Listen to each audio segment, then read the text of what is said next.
some shoes that we had made down at a shoe store in Edmond. My pants are about 3 inches up the top of my shoes with white socks showing. I had some kind of a shirt that had a round collar there that we got from J.C. Penney's or something, and a bucket cap like Marquez used to wear. And I am the sorriest looking thing you've ever seen. If you would have had a bet, there wouldn't have been one vote that I would have gotten that I would ever do any good on the PGA Tour out of that group.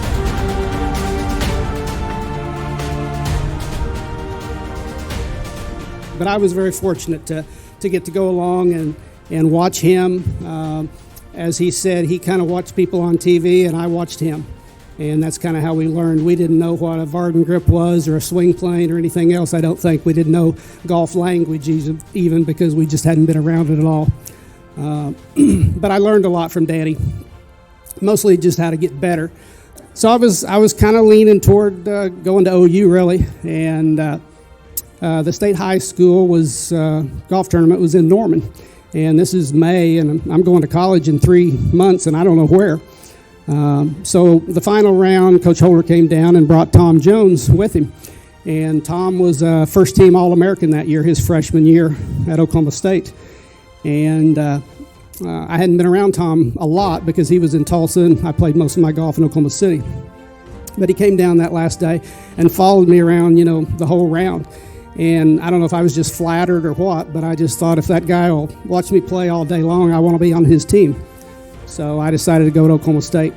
For instance, one cold winter day, nobody's out there, nobody's hitting balls, nobody's on the golf course, and so me and I think another range rat named Carl McKinney were out in the cart barn and just freezing cold, and so we're thinking of something to do.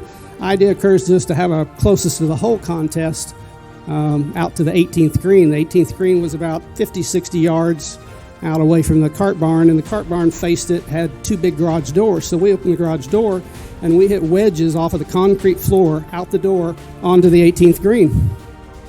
And we made one small miscalculation. There was a group on the golf course that day, and they happened to be coming up the 18th hole. And guess who was in the group? Art Proctor.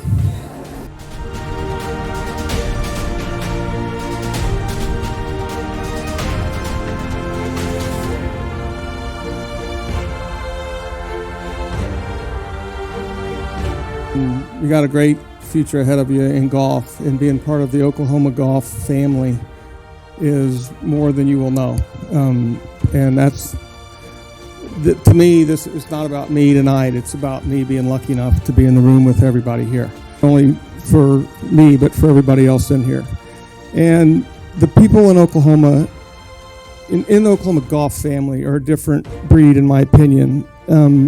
It just means more. We care more. We love to play golf here. The history of golf in Oklahoma is actually fantastic. It's very underrated.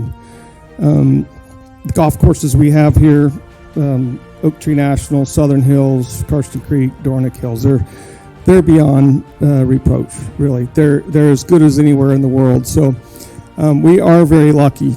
More of an honor for me to stand up here and be able to thank each and every one of you for befriending me and accepting me and pulling for me and loving me as a fellow Oklahoman and a neighbor and a friend. So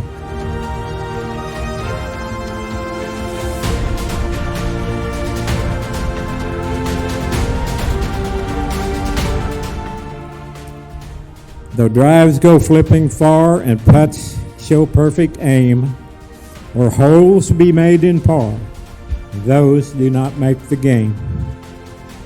The charm of golf depends upon the good pals and true, for scores count less than friends when there are friends like you. And I thank you for sharing this evening